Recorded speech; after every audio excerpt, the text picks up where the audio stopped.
Okay, so a bit of housekeeping. So all information is of general nature, and it's not intended as advice of any kind as an adequate replacement for professional, medical, or psychological advice. So viewers of this presentation are encouraged to seek medical and psychological diagnosis and treatment by a qualified medical professional.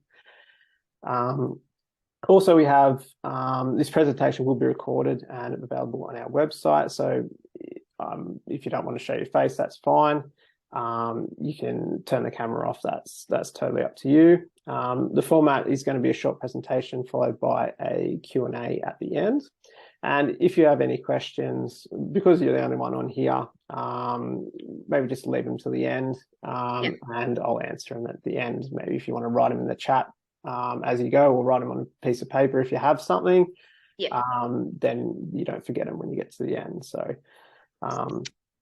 so a bit about us. Obviously, my name is Matthew, and myself and Amy, we both run Core Healing. We're both qualified emotion code and body code practitioners, and we've been qualified for almost 2 years now.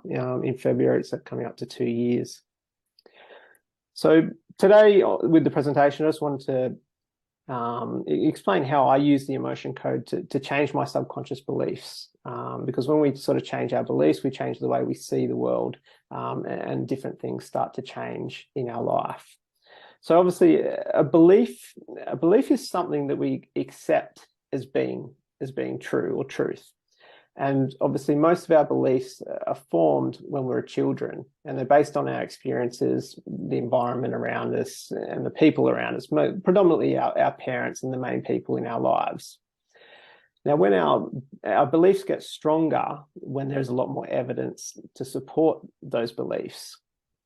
And a subconscious belief is a strong belief that unconsciously influences all our thoughts, our feelings, and behavior. So it's like an automated program where we almost can't control what is happening to us. We're just going unconsciously, and stuff is being created in our life.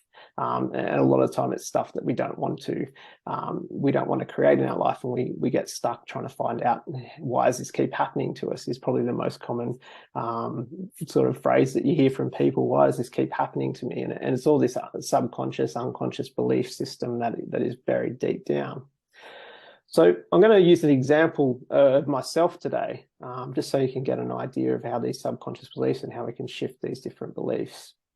So as a child, I loved soccer, and my dad played soccer, and I looked up to him as a bit of an idol. And I couldn't wait to play soccer when I was young and actually play for real instead of playing around the backyard. But my first pair of boots my mum painted these old joggers black to look like soccer boots. And you know what, my belief in that situation, I needed to make sense of this. And, I believed that my parents didn't have enough money to buy me these soccer boots, a pair of real soccer boots. I wanted these soccer boots with studs so I can get the grip and all that and look like a real player. But I had the belief that they didn't have enough money, because I wanted to make sense of the situation. So essentially my belief became, my parents don't have enough money. Now, because I had this belief that my parents didn't have enough money, I started to see a lot of things that started to confirm this belief. And if I'd asked for something, then they'd say, "Oh, we can't afford it at the moment." Or my mum had this saying. She used to say, when I asked for something, she goes, "Wish in one hand, spit in the other, and see which one fills up first." And obviously the one that fills up first is not the one that you wish for. So it was basically saying, whatever you wish for, you're not going to get. So this reinforced my original beliefs that they didn't have enough money, or they couldn't afford to buy me anything or something that I wanted. So, and because I didn't believe they had enough money, I stopped asking for things. Because I just didn't want to feel rejected every time, and that pain of rejection and the emotions that go with that. So I ended up stopping. I stopped asking for things.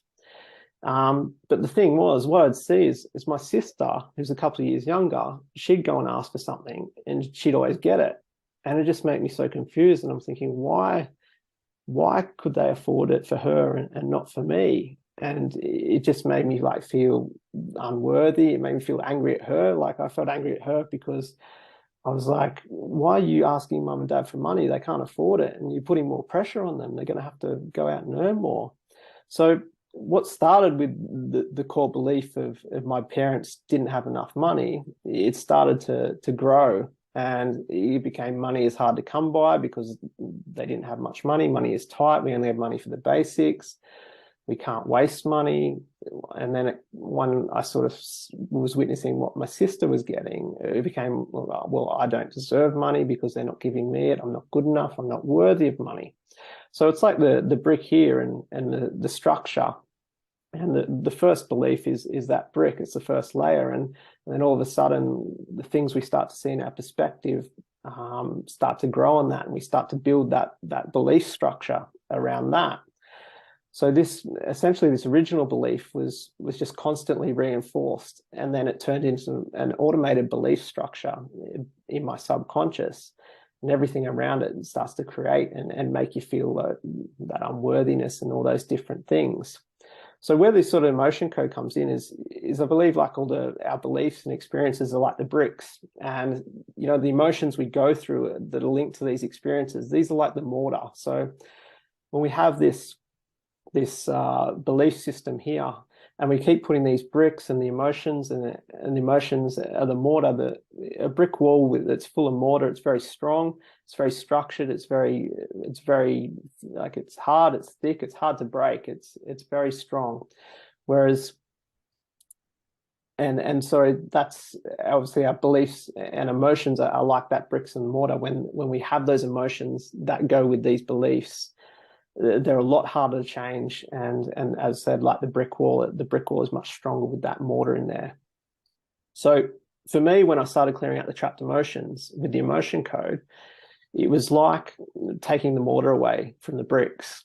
Like I still saw the bricks, the structure was there, I still had those memories, and still had I had that feeling of unworthiness, I had the feeling that I didn't deserve it, but the structure, I saw the structure in a different way. So I saw it as not as strong, not as powerful, and I saw it as like easier to break down that structure. But so once I started to actually break down the old structure, then I had that opportunity to rebuild the structure in a way that best serves me.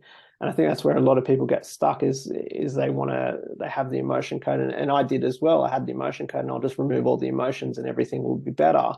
But we still need to rebuild that positive, that new structure that's not serving us. So I'm going to go through how to create that new belief structure. So there's two ways we can actually rebuild the structure. So we can rebuild a positive structure and we can rebuild a negative structure.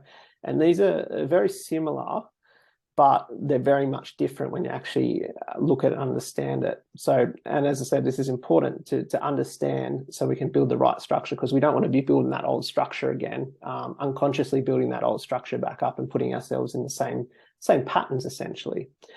So the first thing we've got to do is we've actually got to make a choice about how the first bricks are laid. So what the choice we make about how the first bricks are made determines how the structure is built. Like going back to my belief originally about my parents not having enough money and all the beliefs that came from that. Now I want to install the first brick to be a positive one, and then install a lot of positive bricks to be on top of that. So I'm building a structure that serves me. Now, obviously this, as I said, this is going to be determined whether the structure is positive or negatively built. Now I'm going to show you now how to identify if you actually are building a structure that is positive or negatively structured. So we have two choices, and these sound very similar. So the first choice I sort of had was either I can choose not to feel unworthy of money, and the second choice is I can choose to earn, say, $20,000 a month, and the figure is just a fluid figure and changes with everybody, but that's the choice I decided to make. Now, I've got an exercise here, and also this will help you understand better how we see things, how our mind sees things. So what I want you to do is look around your room now, just wherever you are, and try not to look at anything the color white for the next 10, 15 seconds. Just try and avoid the color white. Oh, yeah. So look around the room, try and avoid it. And do you see a lot of white? I do, but I'm trying not to. Try not to. Yes, Yeah. exactly. So Yeah. your eye is sort of automatically attracted to that color white.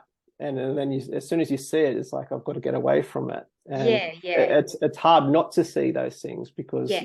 we're trying not to see that. So Yeah. now I want you to change now, and I want you to look in the room again. And I just want you to look for anything that's black, and just find as many black things in the room as you can. Yeah. Yeah. Plenty of black things around. Yeah. Like I could spot it very quickly, actually. Yeah, it comes quickly, and you're not Yeah. taken away from it. Your focus sort of stays on the black for a little bit, and then you move on Yeah. to the next thing. You're not trying to get away from it as quickly as possible. Yeah. So did you think about any other colors while you were looking for the black things? No. No, you had that straight in your focus, just the black. Yeah. So this is how which would you believe is a positive belief structure? So I choose not to feel worthy of money, or I choose to earn 20K a month. B. B? Positive structure is B. Yeah. Yes, that's correct. So obviously the way we look at things, when I'm going back and I'm choosing not to feel unworthy of money, I'm looking, it's like that white. So I'm choosing not to feel unworthy of money, but all I'm seeing is things that are making me feel unworthy of money in my thing. And then I'm trying to get away from that. But it always, my focus, because it's on that, will always keep coming back to that. And then it's just going to try and avoid it. We're not actually going anywhere. We're just sort of going around in circles. Whereas the other choice B, is I choose to earn 20,000 a month. We have a set direction where we're going. And when we have that set direction, then we can build on that. So for example, I choose to earn $20,000 a month, and what steps do we need to start earning that $20,000 a month? So do I need to get a new job? Do I need to do training? And we're actually, when we're looking at that, we're taking steps forward instead of sort of going around in circles. It's a bit like if a taxi driver was to turn up with your house and he turns up and he goes, "Oh, where do you want to go?" And you say, "Well, I don't want to go to the bank because it's going to make me feel unworthy of money." And so he's probably going to look at you puzzled, and it's like, where am I going to take you? Like, yeah. And he starts driving around and for half an hour, and it's like you don't find anywhere, and you end up back where you started. You end up back home, and you're still confused because you didn't go to the bank, but you're trying to avoid that. Whereas, as if you say, okay, I'm going to choose. The taxi driver turns up. I'm going to choose to earn $20,000 a month.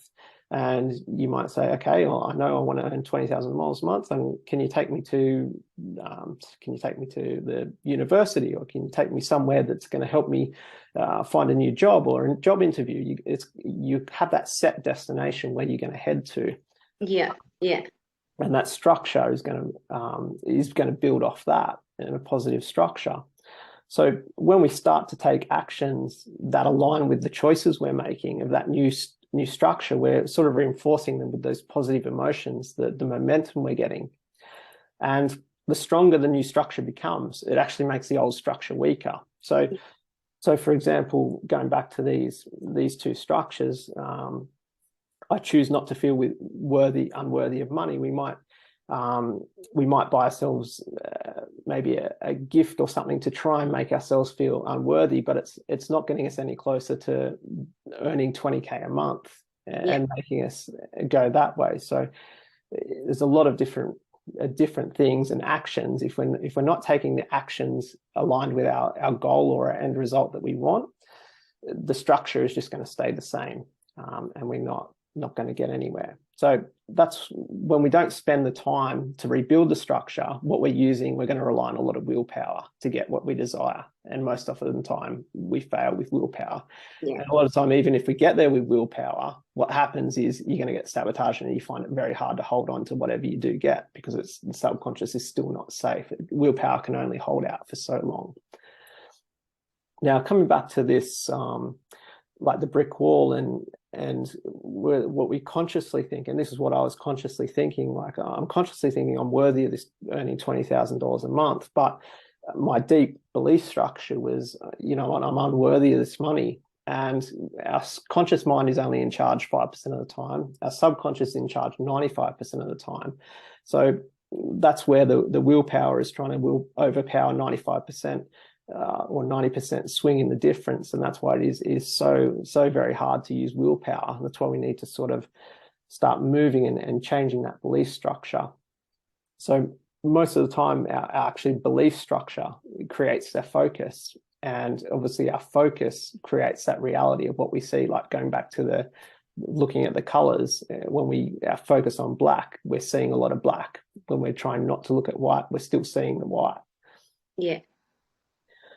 So coming back to this, my belief was there. I'm worthy of earning $20,000.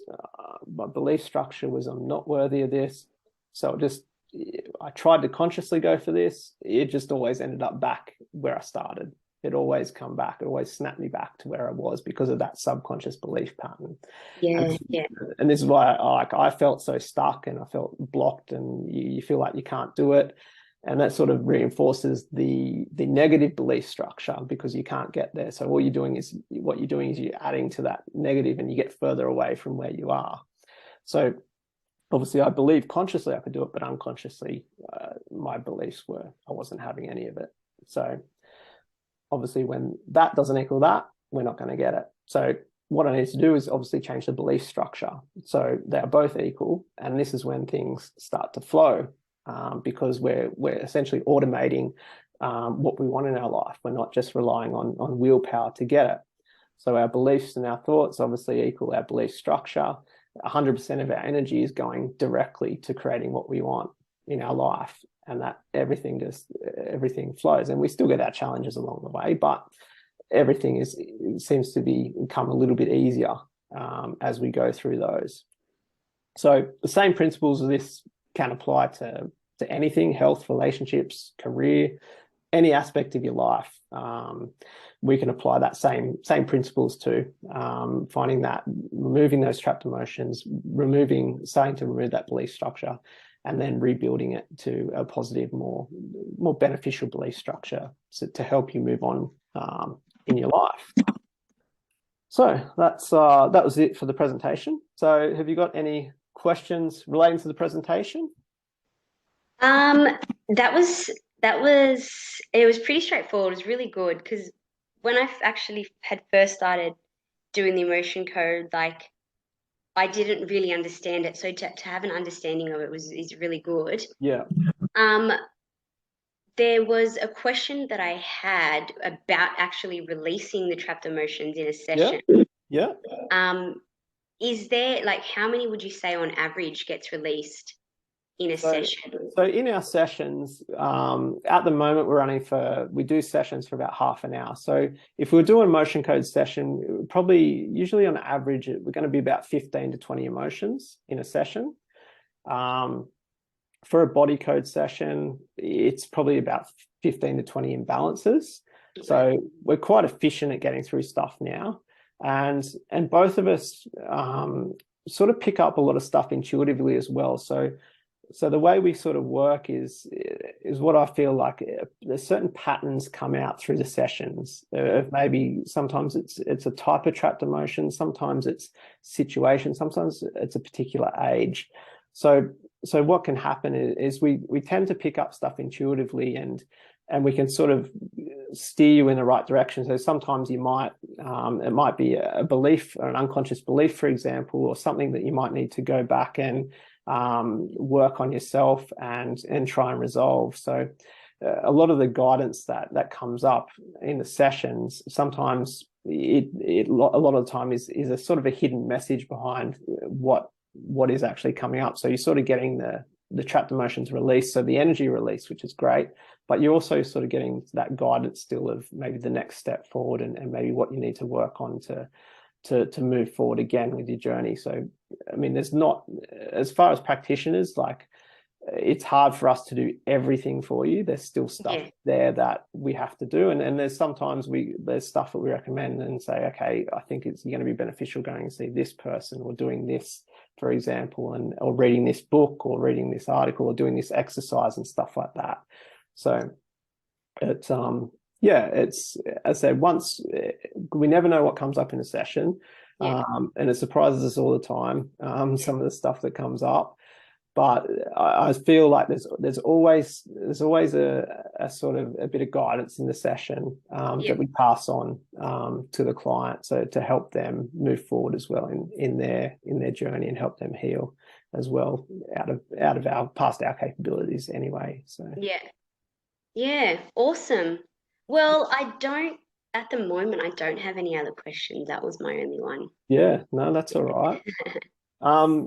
I know there was a couple of questions that got sent in, so I'll answer those. Yes, awesome. So how many trapped emotions do people have on average is one of the most common ones. And Dr. Nelson says everyone has around, on average, about 300 trapped emotions.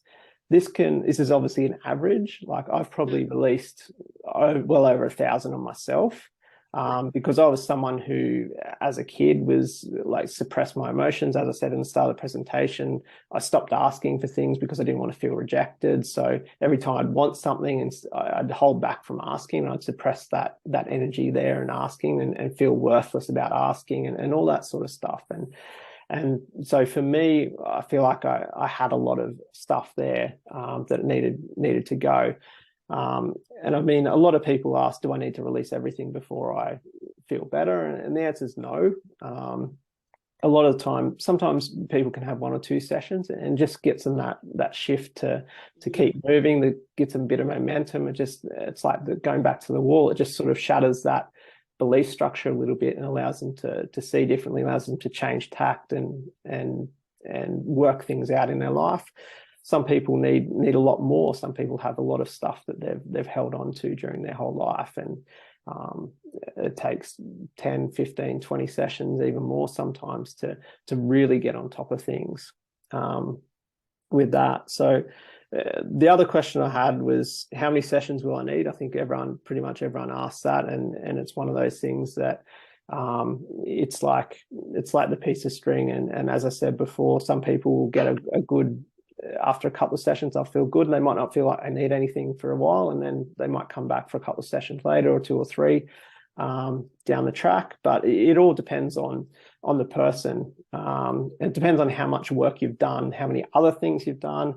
Like for me, in my journey, I only discovered the emotion code 2.5 years ago, but I'd done a lot of other self sort of work. I'd done a lot of Tony Robbins stuff, a lot of personal development. So I sort of really understood my patterns, but I just sort of felt stuck because there was no sort of way. I felt like I couldn't change them. I felt like that brick wall, that structure was just so strong that I couldn't break it down.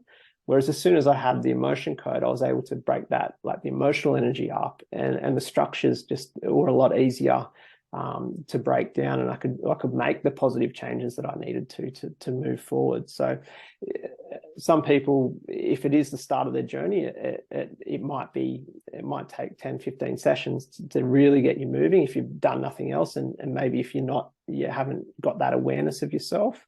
But people, like, I've worked with people who are really self-aware. They've done a lot of different things, and a couple of sessions, and they're feeling like they're floating on air. So as I said, it depends where you're on in the journey, and it depends how much work you want to put in yourself, and how much awareness you want to have, and how determined you are in a way to move forward. Yeah. Okay, anything else that you wanted to ask? Yes, I just thought of something then. Yeah.